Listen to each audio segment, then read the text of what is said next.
बंधुओं नमस्कार।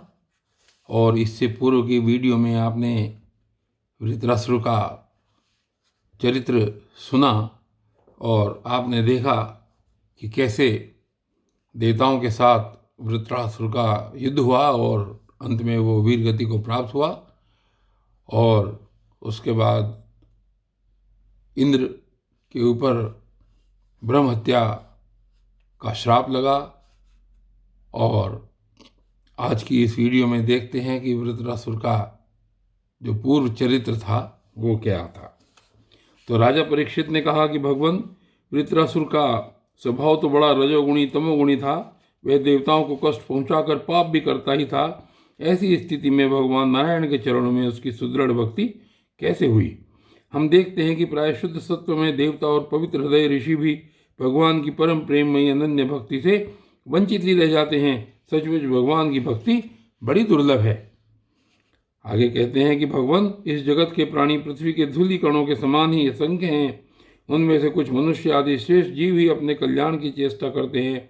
ब्रह्मन, उनमें भी संसार से मुक्ति चाहने वाले तो बिरले ही होते हैं, और मोक्ष चाहने वाले हजारों में मुक्ति या सिद्धि लाभ तो कोई सा ही कर पाता है।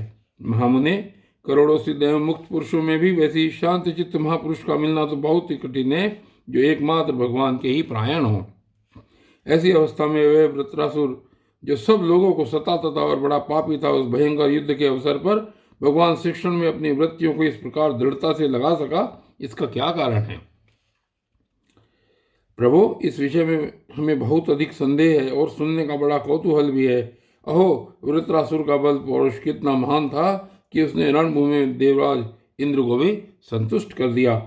सूत जी कहते हैं कि शौनकादि ऋषियों, भगवान सुखदेव जी ने परम श्रद्धालु राज से परीक्षित का यह श्रेष्ठ प्रश्न सुनकर उनका अभिनंदन करते हुए यह बात कही। श्री सुखदेव जी ने कहा, परीक्षित, तुम सावधान होकर यह इतिहास सुनो। मैंने इसे अपने पिता व्यास जी, देवर्षि नारद और महर्षि देवल के मुंह से भी विधि पूर्वक सुना है। प्राचीन काल की बात है। सूरसेन देश में चक्रवर्ती सम्राट महाराज चित्रकेतु राज्य करते थे। उनके राज्य में पृथ्वी स्वयं ही प्रजा की इच्छा के अनुसार अन्न रस दे दिया करती थी। उनके 1 करोड़ रानियां थी और ये स्वयं संतान उत्पन्न करने में समर्थ भी थे, परंतु उनमें से किसी के भी गर्भ से कोई संतान न हुई। यूँ महाराज चित्रकेतु को किसी बात की कमी न थी। सुंदरता, उदारता, युवावस्था, कुलीनता, विद्या, ऐश्वर्य और संपत्ति आदि सभी गुणों से वे संपन्न थे।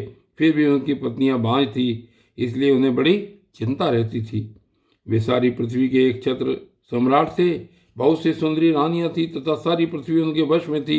सब प्रकार की संपत्तियां उनकी सेवा में उपस्थित थी, परंतु वे सब वस्तुएं उन्हें सुखी न कर सकी। एक दिन शाप और वरदान देने में समर्थ अंगिरा ऋषि स्वच्छंद रूप से विभिन्न लोकों में विचरते हुए राजा चित्रकेतु के महल में पहुंच गए। राजा ने प्रत्युत्थान और अर्घ्य आदि से उनकी विधि पूर्वक सेवा की। आतिथ्य सत्कार हो जाने के बाद जब अंगिरा ऋषि सुखपूर्वक आसन पर विराज गए, तब राजा चित्रकेतु भी शांत भाव से उनके पास ही बैठ गए। महाराज, महर्षि अंगिरा ने देखा कि यह राजा बहुत विनयी है और मेरे पास पृथ्वी पर बैठकर मेरी भक्ति कर रहा है, तब उन्होंने चित्रकेतु को संबोधित करके उसे आदर देते हुए यह बात कही। अंगिरा ऋषि ने कहा, राजन, तुम अपनी प्रकृतियों, गुरु, मंत्री, राष्ट्र, दुर्ग, कोश, सेना और मित्र के साथ से कुशल तो हो न। जैसे जीव में तत्वादि 7 आवरणों से घिरा रहता है, वैसे ही राजा भी इन 7 प्रकृतियों से घिरा रहता है। उनके कुशल से ही राजा की कुशल है। नरेंद्र, जिस प्रकार राजा अपनी उपयुक्त प्रकृतियों के अनुकूल रहने पर भी राज्य सुख भोग सकता है, वैसे ही प्रकृतियां भी अपनी रक्षा का भार राजा पर छोड़कर सुख और समृद्धि लाभ कर सकती हैं। राजन, तुम्हारी रानियां, प्रजा, मंत्री, सलाहकार, सेवक, व्यापारी, अमात्य यानी कि दीवान, नागरिक, देशवासी, मंडलेश्वर, राजा और पुत्र तुम्हारे वश में तो है ना। सच्ची बात तो यह है कि जिसका मन अपने वश में है, उसके ये सभी वश में होते हैं। इतना ही नहीं, सभी लोक और लोकपाल भी बड़ी सावधानी से उसे भेंट देकर उसकी प्रसन्नता चाहते हैं। परंतु मैं देख रहा हूं कि तुम स्वयं संतुष्ट नहीं हो। तुम्हारी कोई कामना अपूर्ण है। तुम्हारे मुंह पर किसी आंतरिक चिंता के चिन्ह झलक रहे हैं। तुम्हारे संतोष का कारण कोई और है या स्वयं तुम ही हो। परीक्षित, महर्षि अंगिरा यह जानते थे कि राजा के मन में किस बात की चिंता है, फिर भी उन्होंने उनसे चिंता के संबंध में अनेकों प्रश्न पूछे। चित्रकेतु को संतान की कामना थी, अतः महर्षि के पूछने पर उन्होंने विनय से झुककर ये निवेदन किया।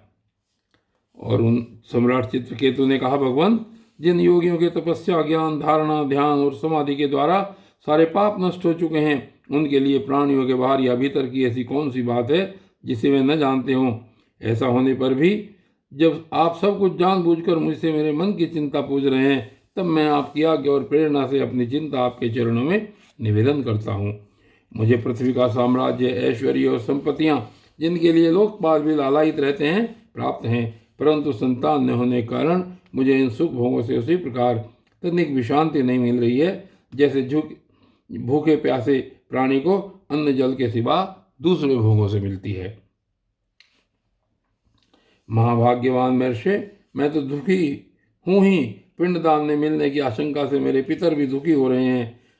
अब आप हमें संतान दान करके परलोक में प्राप्त होने वाले घोर नरक से उबारिए और ऐसी व्यवस्था कीजिए कि मैं लोक परलोक के सब दुखों से छुटकारा पा लूं। श्री सुखदेव जी कहते हैं, परीक्षित, जब राजा चित्रकेतु ने इस प्रकार प्रार्थना की, तब सर्वसमर्थ एवं परम कृपालु ब्रह्मपुत्र भगवान अंगिरा ने त्वष्टा देवता के योग्य चरु निर्माण करके उससे उनका यजन किया। परीक्षित, राजा चित्रकेतु की रानियों में सबसे बड़ी और सद्गुणीवती महारानी कृतद्युति थी। महर्षि अंगिरा ने उन्हीं को यज्ञ का अवशेष प्रसाद दिया और राजा चित्रकेतु से कहा, राजन, तुम्हारी पत्नी के गर्भ से एक पुत्र होगा जो तुम्हें हर्ष और शोक दोनों ही देगा। यूं कहकर अंगिरा श्री चले गए।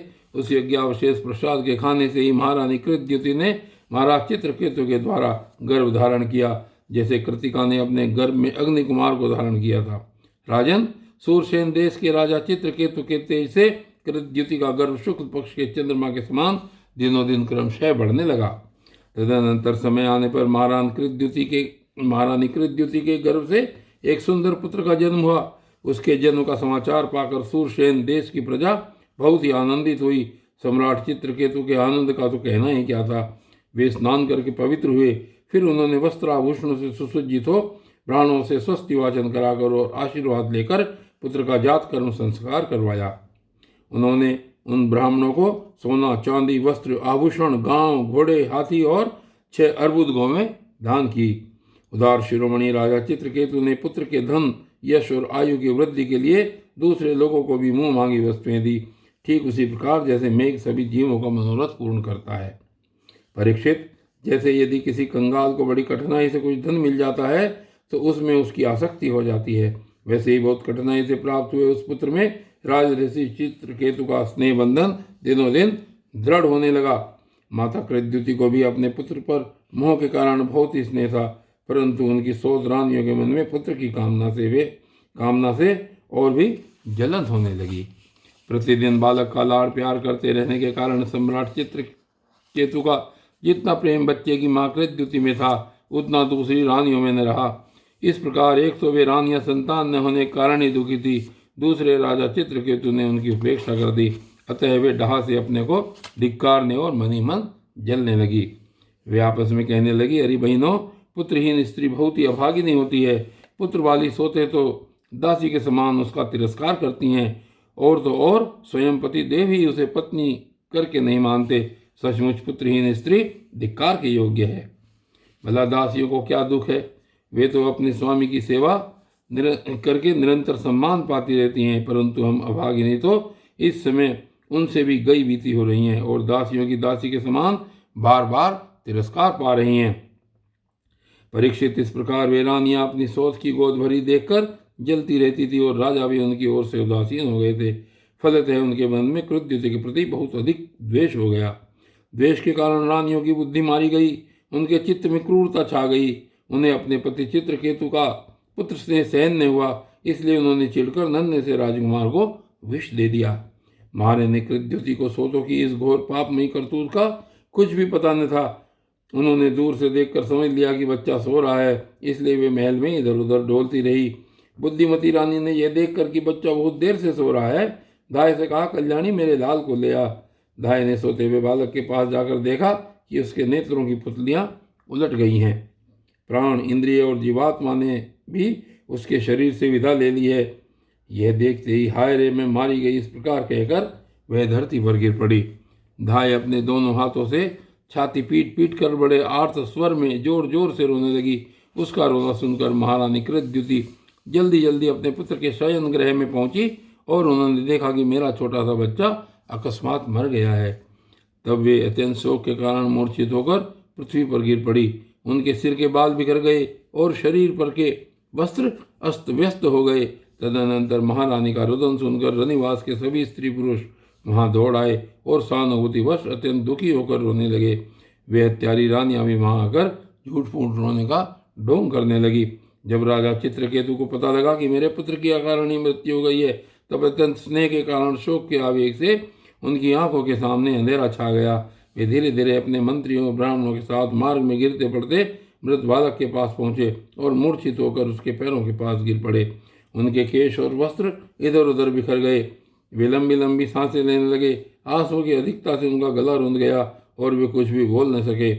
पति प्राणा रानी कृतद्युति अपने पति चित्रकेतु को अत्यंत शोकाकुल और इकलौते नन्हे से बच्चे को मरा हुआ देख भांति भांति से विलाप करने लगी। उनका यह दुख देखकर मंत्री आदि सभी उपस्थित मनुष्य शोकग्रस्त हो गए। महारानी के नेत्रों से इतने आंसू बह रहे थे कि उनकी आंखों का अंजन लेकर केसर और चंदन से चर्चित वक्षस्थल को भिगोने लगे। उनके बाल बिखर रहे थे तथा उनमें गुथे हुए फूल गिर रहे थे। इस प्रकार वे पुत्र के लिए कुररी पक्षी के समान उच्च स्वर में विविध प्रकार से विलाप कर रही थी। वे कहने लगी, अरे विधाता, सचमुच तू बड़ा मूर्ख है जो अपनी सृष्टि के प्रतिकूल चेष्टा करता है। बड़े आश्चर्य की बात है कि बूढ़े बूढ़े तो जीते रह जाएं और बालक मर जाए। यह वास्तव में तेरे स्वभाव में ऐसी ही विपरीतता है। तब तो तू जीवों का अमर शत्रु है। यदि संसार में प्राणियों के जीवन मरण का कोई क्रम न रहे तो वे अपने प्रारब्ध के अनुसार जन्मते मरते रहेंगे। फिर तेरी आवश्यकता ही क्या है? तूने संबंधियों में स्नेह बंधन तो इसलिए डाल रखा है कि वे तेरी सृष्टि को बढ़ाएं, परंतु तू इस प्रकार बच्चों को मारकर अपने किए कराए पर अपने हाथों पानी फेर रहा है। फिर वे अपने मृत पुत्र की ओर देखकर कहने लगी, बेटा, मैं तुम्हारे बिना अनाथ और दीन हो रही हूँ। मुझे छोड़कर इस प्रकार चले जाना तुम्हारे लिए उचित नहीं है। तनिक आंख खोल कर देखो तो सही, तुम्हारे पिताजी तुम्हारे वियोग में कितने शोक संतप्त हो रहे हैं। बेटा, जिस घोर नरक को निसंतान पुरुष बड़ी कठिनाई से पार कर पाते हैं, उसे हम तुम्हारे सारे अनायास ही पार कर लेंगे। अरे बेटा, तुम इसी यमराज के साथ दूर मत जाओ, यह तो बड़ा ही निर्दयी है। मेरे प्यारे लल्ला और राजकुमार, उठो। बेटा देखो, तुम्हारे साथी बालक तुम्हें खेलने के लिए बुला रहे हैं। तुम्हें सोते सोते बहुत देर हो गई, अब भूख लगी होगी। उठो, कुछ खा लो, और कुछ नहीं तो मेरा दूध ही पी लो और अपने स्वजन संबंधी हम लोगों का शोक दूर करो। प्यारे लल्ला, आज मैं तुम्हारे मुखारविंद पर वह भोली भाली मुस्कुराहट और आनंद भरी चितवन नहीं देख रही हूँ। मैं बड़ा ही अभागिनी हूँ। हाय हाय, अब भी मुझे तुम्हारी सुमधुर तोतली बोली नहीं सुनाई दे रही है। क्या सचमुच निठुर यमराज तुम्हें उस परलोक में ले गया जहाँ से फिर कोई लौट कर नहीं आता? श्री सुखदेव जी कहते हैं, परीक्षित, जब सम्राट चित्रकेतु ने देखा कि मेरी रानी अपने मृत पुत्र के लिए इस प्रकार भांति भांति से विलाप कर रही है, तब वे शोक से अत्यंत संतप्त हो फूट फूट कर रोने लगे। राजा रानी के इस प्रकार विलाप करने पर उनके अनुगामी स्त्री पुरुष भी दुखित होकर रोने लगे। इस प्रकार सारा नगर ही शोक से अचेत सा हो गया। राजन, महर्षि अंगिरा और देवर्षि नारद ने देखा कि राजा चित्रकेतु पुत्र शोक के कारण चेतनाहीन हो रहे हैं, यहाँ तक कि उन्हें समझाने वाला भी कोई नहीं है। तब वे दोनों वहाँ पर आए। और बंधुओं, आज की इस वीडियो में सिर्फ इतना ही, और आगे की वीडियो में आगे क्या प्रसंग चलता है ये फिर देखेंगे। तब तक के लिए धन्यवाद।